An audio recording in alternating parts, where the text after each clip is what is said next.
बिस्मिल्लाहिर्रहमानिर्रहीम। आप देख रहे हैं crime watch with Aamir Mirza. दोस्तों, आज जो वीलॉग में आपके साथ शेयर करने जा रहा हूँ, ये एक ऐसे गांव की कहानी है जो 80 की दहाई में कस्बे की हैसियत रखता था। लेकिन एक दुश्मनी जिसमें 100 से ज़ायद अफराद कत्ल हुए, उस दुश्मनी ने इस गांव को मज़ीद पसमानदगी की तरफ धकेल दिया।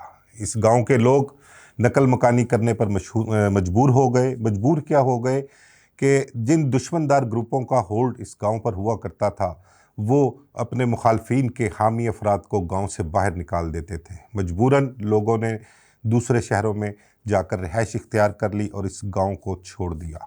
ये गांव है गुजरांवाला, तहसील कामों की, इलाका थाना वांडू। गांव का नाम है सखाना बाजवा। ये मेरे एक दोस्त, बेवफा दोस्त, मेरा एक बाजवा फैमिली से ताल्लुक़ था। मेरे कॉलेज फेलो था मेरा। वो भी इसी गांव का रिहायशी था और वो भी अपनी फैमिली समेत, एक कत्ल उनसे हो गया और वो भी गांव छोड़कर किसी दूसरे शहर में नकल मकानी कर चुके। तो ये गांव सखाना बाजवा, जिसकी मैं आपके साथ आज हिस्ट्री बयान करने लगा हूँ, इस गांव की एक ऐसी दुश्मनी है जिस दुश्मनी ने तकरीबन वहाँ पर हर घर के किसी न किसी फ़र्द को मौत की वादी में पहुँचा दिया। तो ये सखाना बाजवा गांव है। यहाँ पर जो दुश्मनी है वो उसी गांव के रिहायशी, एक ही बरादरी से ताल्लुक़ रखने वाली बाजवा फैमिली के साथ आपस में दुश्मनी थी। एक जो दुश्मनदार ग्रुप था, उसके बारे में आज भी जो वहाँ कर बुज़ुर्ग रिहायशी हैं उस गांव के, वो भी उसके कसीदे पढ़ते हैं और वो कहते हैं कि एक दुश्मनदार ग्रुप जो था वो हक़ पर था और उन्होंने हक़ की आवाज़ बुलंद की और कानूनी तरीक़ाकार भी इख्तियार किया। लेकिन जब उनको बिल्कुल दीवार के साथ लगा दिया गया, तो उस ग्रुप का एक शख्स, जिसका बड़ा नाम पाकिस्तान लेवल पे उसका नाम हुआ है, अफजल टन टन उर्फ़ अफ़ू टन टन के नाम से वो मशहूर था, उसने फिर मुखालफिन को जो टफ़ टाइम दिया, उनको कत्ल किया, ढूंढ कर, चुन चुन कर कत्ल किया और इस दुश्मनी में कुछ 100 से ज़ायद अफराद कत्ल हुए। तो ये आपके साथ मैं डिटेल डिस्कस करूँगा आज इस हवाले से। ये सखाना बाजवा गांव है। इस गांव में एक बरादरी बाजवा बरादरी है और उस बरादरी के जो लोग थे वो 4 भाई थे। उनमें एक का नाम चौधरी मोहम्मद इलाही बताया गया है, एक का नाम मास्टर मंजूर था। ये वहाँ पर मुकामी जो स्कूल था सखाना बाजवा में, वहाँ पर कहते हैं कि प्रिंसिपल हुआ करता था। एजाज़ इलाही एक भाई इनका, वो पुलिस में था और एक इनका सबसे छोटा भाई जो था वो फजल इलाही था। तो इनके जो मुखालफिन थे वो चौधरी जिलानी ग्रुप था। उसके बारे में बताया गया है कि दूसरा ग्रुप चौधरी ग़ुलाम जिलानी उनका नाम बताया गया है। तो वो इनकी आपस में कहाँ से टसल शुरू होती है, दुश्मनी का आगाज़ कैसे होता है कि चौधरी मोहम्मद इलाही एक सियासी ख़ानदान था।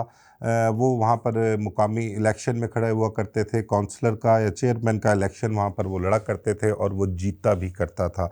तो इनके मुखालफिन सियासी जो थे वो चौधरी ग़ुलाम जिलानी, बताया आपको मैंने, वो इनके मुखालफिन हुआ करते थे। ग़ुलाम जिलानी वगैरह के मुतल्लिक़ जो आज भी वहाँ पर बुज़ुर्ग लोग उस गांव में रिहाइश पजीर हैं, वो बताते हैं कि इस ग्रुप के जो लोग थे वो इलाके में, पहले तो मैं आपको ये बताऊं कि उस गांव की जो हिस्ट्री है उसके बारे में बताते हैं लोग आज भी कि वो 80 की दहाई में एक कस्बे की हैसियत रखता था। इर्द गिर्द के जो देहात के गांव थे, दूर लोग वहाँ से आते थे और यहाँ पर आकर ख़रीदारी किया करते थे। इस गांव में सुनयारे की दुकानें हुआ करती थी, कपड़ों की दुकानें हुआ करती थी, हुक्के की, दराती और बेशुमार, मतलब के एक तिजारती मरकज़ हुआ करता था इर्द गिर्द के देहातियों के लिए। तो वो लोग वहाँ से आकर यहाँ पर ख़रीदारी किया करते थे। बड़ा अच्छा और एक कस्बे की हैसियत रखता था और इस के मुतल्लिक़ लोग कहते हैं कि अगर ये दुश्मनी वहाँ पर ना होती तो आज इस सखाना बाजवा जो है वो बहुत अच्छे लेवल पर और बड़ा तरक्की याफ्ता इलाका होना था ये, लेकिन इस दुश्मनी की वजह से ये इलाका जो है वो बिल्कुल ही पसमानदगी में धंस गया और आज तक वहाँ पर आबादकारी नहीं हो सकी और वो तरक्की नहीं कर सका। तो ग़ुलाम जिलानी ग्रुप के मुतल्लिक़ जो लोग आज भी वहाँ पर बताते हैं, वो कहते हैं कि इस ग्रुप के लोग थे, वहाँ से दुकानों से चीज़ें ले लेते थे, पैसे नहीं देते थे, बदमाशी करते थे।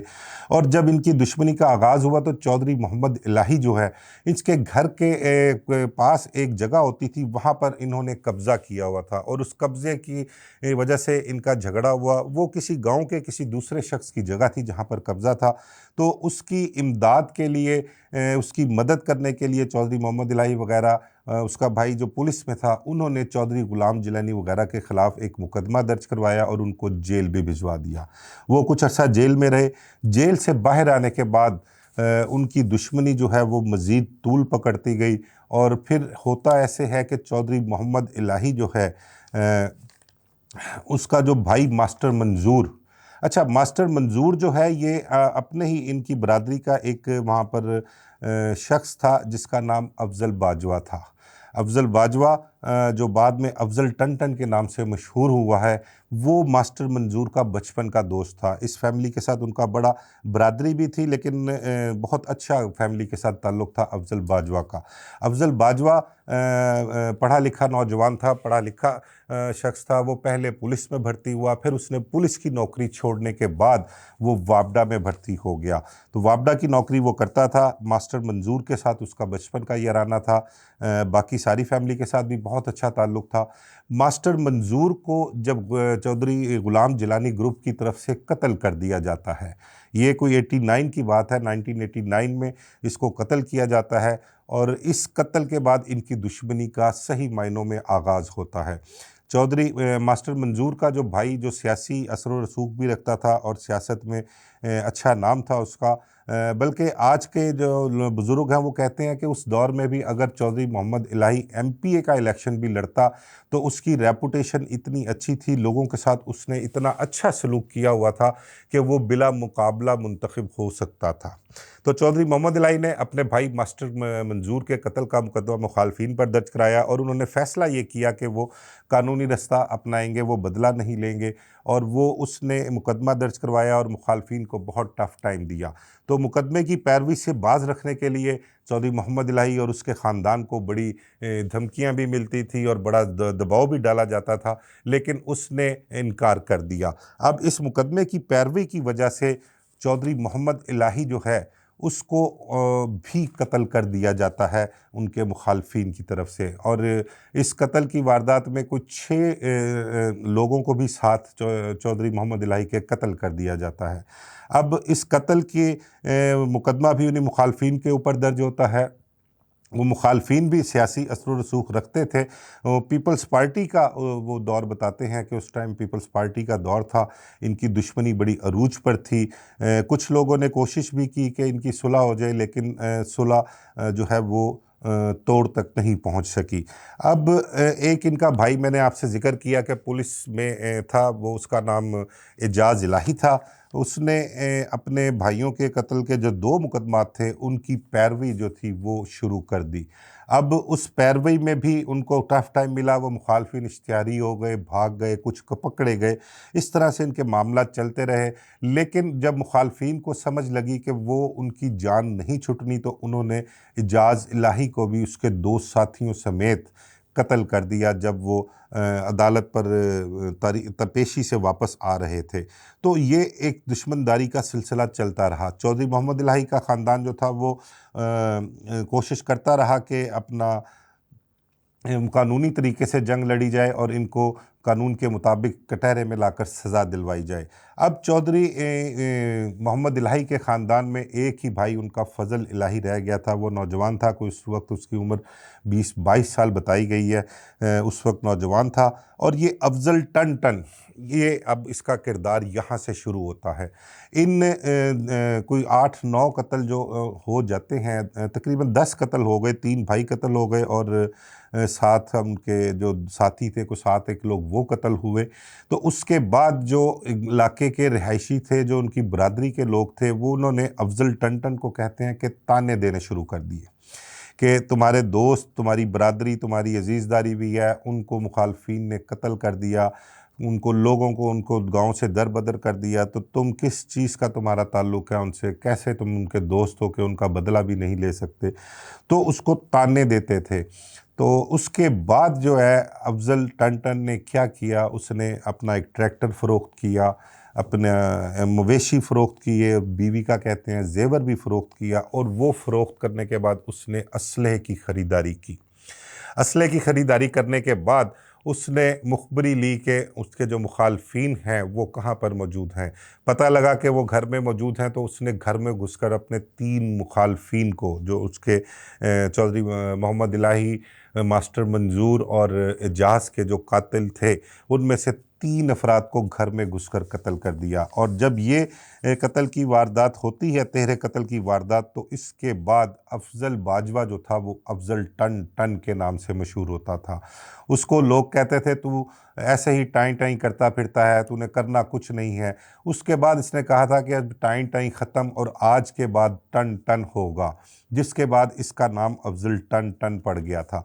और इसने अपने मुखालफिन को चुन चुन कर ढूंढ ढूंढ कर कत्ल करना शुरू किया। इसको जहाँ कहीं भी, अच्छा, इसने ना अपना एक मुखबरी का नेटवर्क वहाँ पर बना लिया था।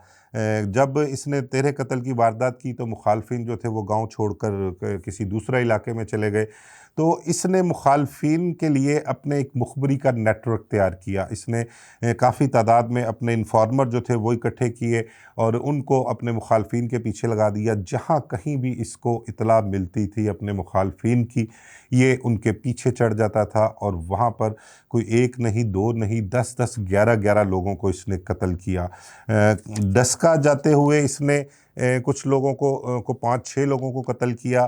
फिर उसके बाद इसको एक दफ़ा मुखबरी हुई कि उसके मुखालफिन जो हैं वो जिलानी ग्रुप के जो उसके दोस्तों के, उसकी बरादरी के लोगों के कातिल थे, वो अपने एक दोस्त, नसीम नामी दोस्त बताया गया, उसके घर में मौजूद हैं। तो ये अपने साथियों समेत, अच्छा, इसने अफ़ज़ल टन ने ना जब वो लोगों को कत्ल किया उस मुखालफिन को, उसके बाद इसने एक इश्तिहारियों का ग्रुप बना लिया था। कुछ 10-12 इश्तिहारी वांडू के इलाके के बड़े तगड़े इश्तिहारी जो थे वो इसके साथ मिल गए थे और ये उनको अपने साथ गांव में ही रखता था। इसने अपनी मफरूरी सारी अपने गांव में ही काटी थी। गांव के लोग इसको अच्छा समझते थे। चौधरी फजल इलाही, चौधरी मोहम्मद इलाही वगैरह, एजाज इलाही वगैरह का ये हामी था। उनके दुश्मनी में ये कूदा था और उन्हीं की दुश्मनी का बदला लेने के लिए इसने मुखालफिन को कत्ल करना शुरू किया था।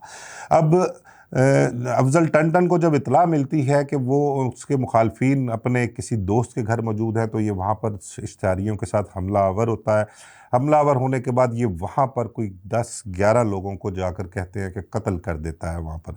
लेकिन असल मुखालफ जो था इसका, उसका निकनेम शायद कोई काका बताया गया है, काका बोला, वो वहाँ से फ़रार हो जाता है।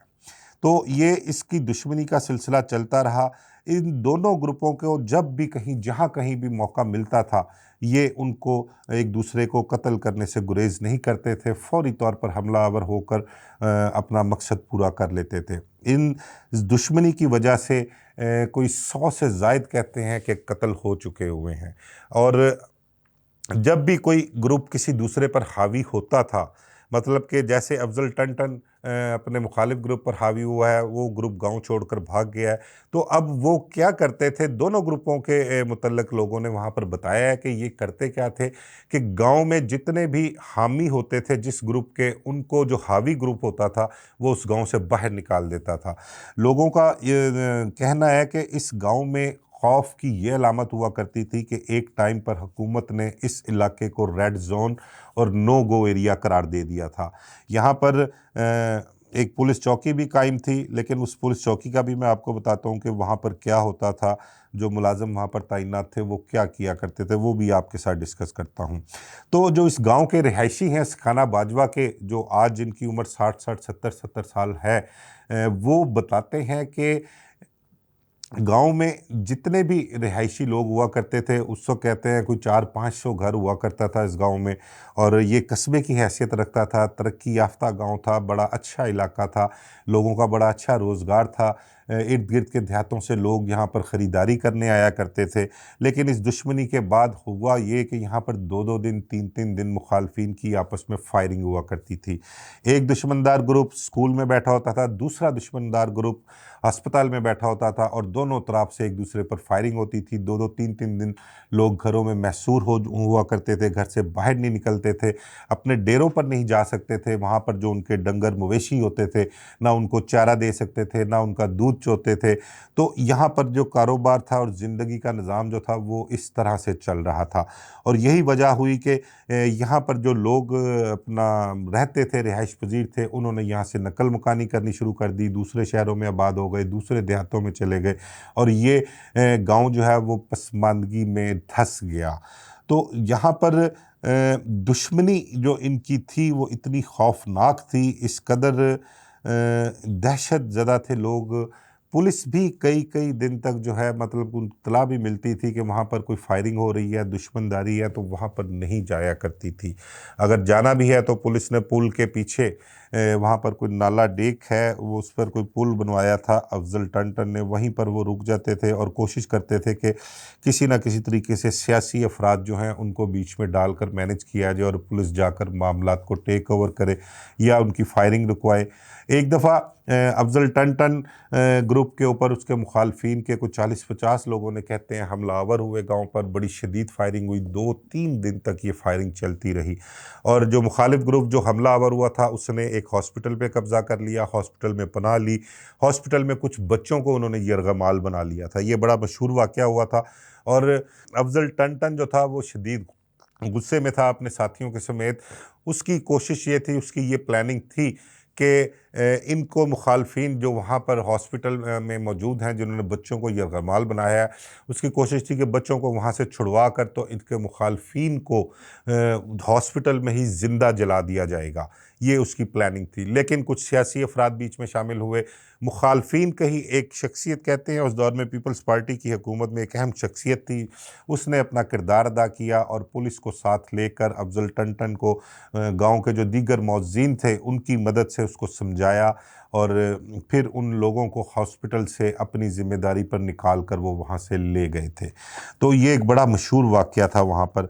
अफजल टन जो था वो मुखबरों के बड़ा ख़िलाफ़ हुआ करता था। वो अपना तो उसने एक नेटवर्क बनाया हुआ था मुखबरी का मुखालफिन के लिए, लेकिन उसकी जो कोई मुखबरी करता था उसको भी स्पेयर नहीं करता था। उसने एक मुखबर को कत्ल भी किया, बल्कि एक मुखालफिन के एक शख्स को उसने कहते हैं कि बाहर अपने गांव से बाहर किसी इलाके में डस्का के करीब कत्ल भी किया। कत्ल करने के बाद उसकी लाश को गांव ले आया, उसको जला डाला और वो लाश पुलिस को भी नहीं दी। वो कहाँ उसने तलफ़ किया उसको ये आज तक नहीं किसी को पता लग सका। तो जब इस इलाके को रेड जोन करार दिया गया, ममनू इलाका करार दिया गया, तो पुलिस की तरफ से भी बहुत कोशिशें की गई। एक इंस्पेक्टर उस दौर में वहाँ पर एसएचओ तैनात हुआ, वो अफजल टन के मुखालफिन का कोई कहते हैं कि करीबी अजीज़ भी था, उनका जानने वाला था। उसने अफजल टन को मारने के लिए या गिरफ़्तार करने का बेड़ा उठाया और कई मरतबा उसने रेड भी की, उसके घर पर भी रेड की, उसके मुखालफिन जो हामी थे वहाँ पर भी रेड की, लेकिन अफजल टन काबू नहीं आ सका।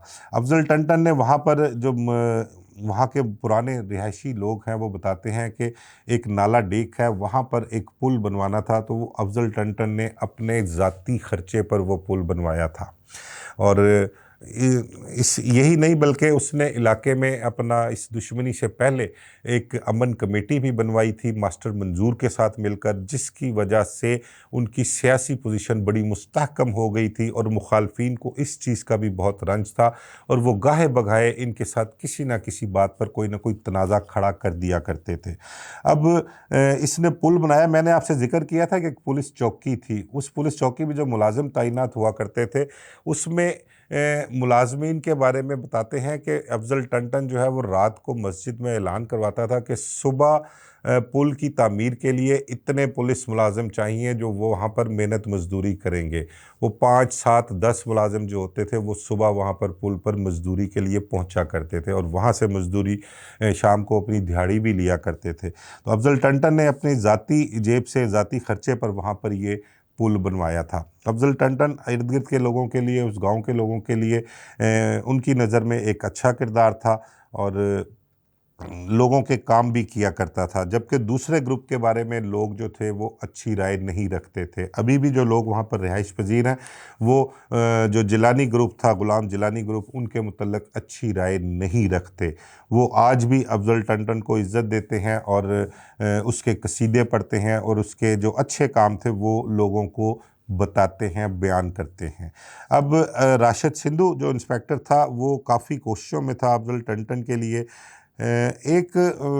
मैंने कुछ मुख्तलिफ वीलॉग्स भी इसके बहुत पढ़े हुए हैं अपना सोशल मीडिया पर। मैं एक सुन रहा था, उसमें कह रहे थे कि एक सियासी शख्सियत जो थी मुखालिफ ग्रुप की, उन्होंने जब ये नाला डेक का पुल बना है तो इस पुल के बनने की खुशी में उन्होंने कुछ मिठाई भिजवाई थी अफजल टंडन को, और वो मिठाई कुछ मिलावट थी उसमें, जिसकी वजह से उसकी हालत तबीयत ख़राब रही।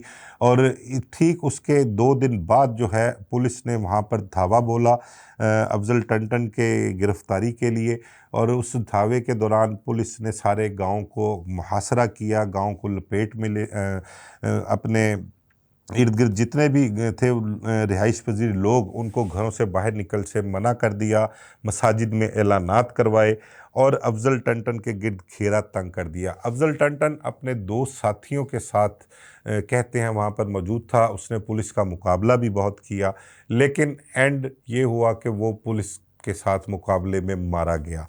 उसके साथ जो 2 साथी मारे गए हैं वो एक कोई मुश्ताकी उर्फ मुश्ताक डोगर उर्फ बिल्लू डोगर और एक नवाज़ा उर्फ बिल्ली जट बताया गया है। वो भी उसके साथ उस मुकाबले में पुलिस के साथ मारे गए थे।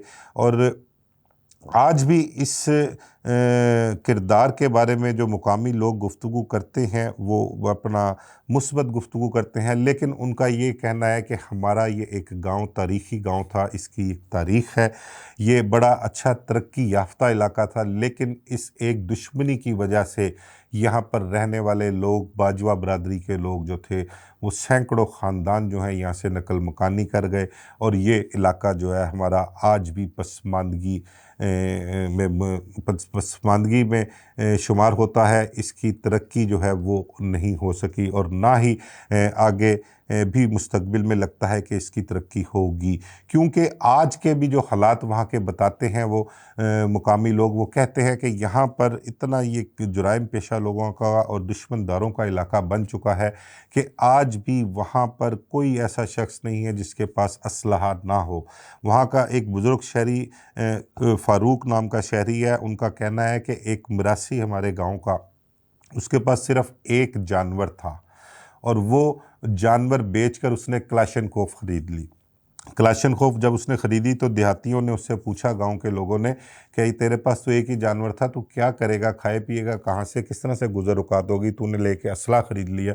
तो उसका मिरासी का जो जवाब था ना, उसने ये जवाब दिया था कि जे इत्थे सिखाना बाजवा रहना है तो असला तुहाडे कोल ज़रूरी है, इस तो बगैर तुहानू इत्थे रहना मुश्किल है, तुसी मारे जाओगे। क्योंकि इत्थे हुण पोजीशन ए हो गई है कि किसी को नहीं पता तुहाडे नाल बैण वाला बंदा जिहड़ा है तुहाडा दोस्त है कि दुश्मन है। तो अब वहाँ के ये हालात हैं। तो आज तक वहाँ पर जो भी मामला चल रहे हैं, रियासत ने भी कोई तवज्जो नहीं दी उसकी आबादकारी, उस इलाके की तरक्की के लिए, या वहाँ पर जो भी मसाइल दुश्मनदारों के चल रहे हैं उस हवाले से जो सरकार, उन्होंने कोई तवज्जो नहीं दी। इस पर तवज्जो देने की ज़रूरत है। एक ऐसा इलाका जो 80 की दहाई में इतना अच्छा और इतना कारोबारी इलाका था, और वो आज किस तरह से लोग वहाँ पर ज़िंदगी बसर कर रहे हैं, इसके बारे में रियासत को देखने की ज़रूरत है। मुझे इजाज़त दीजिए। अल्लाह हाफ़िज़।